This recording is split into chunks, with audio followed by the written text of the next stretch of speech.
Hi hello everyone, welcome back to Kavana Elraj vlogs. ಇವತ್ತು ನಾನು ಕಾಲಿಫ್ಲವರಿಂದ ಗೋಬಿ ಮಾಡ್ತಾಯಿದ್ದೀನಿ. ನನ್ನ ಮಗನಿಗೆ ಗೋಬಿ ತಿನ್ನಬೇಕಂತೆ, ಅದಕ್ಕೆ ಹೊರಗಡೆಯಿಂದ ಬೇಡ ಅಂತ ಮನೇಲೇ ಮಾಡ್ತಾಯಿದ್ದೀನಿ. ಫಸ್ಟಿಗೆ ಗೋಬಿ ಮಾಡೋದಕ್ಕೆ ಕಾಲಿಫ್ಲವರ್ನ ಒಂದು ಸ್ವಲ್ಪ ಬಿಸಿನೀರಲ್ಲಿ ಬೇಯಿಸ್ಕೊಬೇಕು. ನೆಕ್ಸ್ಟ್ ಏನೇನು ಬೇಕೋ ಅದನ್ನೆಲ್ಲ ಚಾಪ್ ಮಾಡಿ ಇಟ್ಕೊಂಡಿದ್ದೀನಿ. ಹಾಗೆ ಕಾರ್ನ್ಫ್ಲೋರು ಮತ್ತು ಮೈದಾ ಎರಡನ್ನೂ ಕೂಡ ಒಂದೊಂದು ಬೌಲ್ ತೊಗೊಂಡಿದ್ದೀನಿ. 1 ಸ್ಪೂನ್ ಚಿಲ್ಲಿ ಪೌಡರ್ ಮತ್ತು ರುಚಿಗೆ ತಕ್ಕಷ್ಟು ಉಪ್ಪು ಇಷ್ಟು ಹಾಕಿ ಸ್ವಲ್ಪ ನೀರು ಹಾಕಿ ಚೆನ್ನಾಗಿ ಮಿಕ್ಸ್ ಮಾಡ್ಕೊಬೇಕು. ಮಿಕ್ಸ್ ಮಾಡ್ಕೊಂಡಿದ್ದಾದಮೇಲೆ ಬೇಯಿಸಿಟ್ಕೊಂಡಿರೋ ಅಂಥ ಕಾಲಿಫ್ಲವರ್ನ ತುಂಬ ಏನು ಬೇಯಿಸೋಕೆ ಹೋಗ್ಬಾರ್ದು, ಲೈಟಾಗಿ ಸ್ವಲ್ಪ ಬಿಸಿನೀರಲ್ಲಿ ಬೆಂದರೆ ಸಾಕು. ಯಾಕಂದರೆ ಸ್ವಲ್ಪ ಹುಳ ಇರುತ್ತೆ ಕೆಲವೊಂದರಲ್ಲಿ, ಅದಕ್ಕೋಸ್ಕರ. ಇವಾಗ ಇದನ್ನೆಲ್ಲ ಎಣ್ಣೆ ಕಾಯೋಕೆ ಇಟ್ಬಿಟ್ಟು ಕರೆದಿಟ್ಕೊಳ್ಳೋಣ. ಕರೆದಿಟ್ಕೊಂಡಿದ್ದು ನೆಕ್ಸ್ಟ್ ಒಗ್ಗರಣೆ ಮಾಡ್ಕೊಬೇಕು. ಗೋಬಿಗೆ ಏನೆಲ್ಲ ಇಂಗ್ರೀಡಿಯೆಂಟ್ಸ್ ಬೇಕೋ ಅದನ್ನೆಲ್ಲ ಚಾಪ್ ಮಾಡ್ಕೊಂಡಿದ್ದೆ ಮುಂಚೆನೇ. ಇದನ್ನು ಸ್ವಲ್ಪ ಲೈಟಾಗಿ ಫ್ರೈ ಮಾಡಿ ಇಟ್ಕೊಂಡು ಮತ್ತೆ ಇನ್ನೊಂದು ಸಲ ಎಣ್ಣೆಯಲ್ಲಿ ಡೀಪ್ ಫ್ರೈ ಮಾಡಿ ಇದಕ್ಕೆ ಒಗ್ಗರಣೆ ಮಾಡ್ಕೊಳಕ್ಕೆ ಹಾಕ್ಕೊಬೇಕು.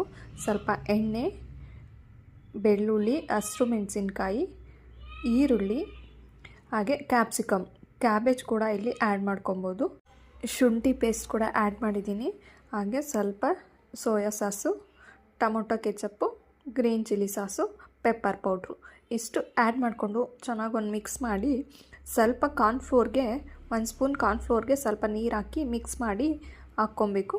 ತುಂಬ ಚೆನ್ನಾಗಿರುತ್ತೆ, ಕನ್ಸಿಸ್ಟೆನ್ಸಿ ಜ್ಯೂಸಿ ಆಗಿರುತ್ತೆ. ಅದಕ್ಕೋಸ್ಕರ ನೋಡಿ, ಈಗ ಡೀಪ್ ಫ್ರೈ ಮಾಡಿರೋ ಅಂಥ ಗೋಬಿ ಹಾಕಿ ಮಿಕ್ಸ್ ಮಾಡ್ತಿದ್ದೀನಿ. ಸರ್ವ್ ಮಾಡಿದ್ರೆ ಬಿಸಿ ಬಿಸಿ ಗೋಬಿ ರೆಡಿ. Thank you.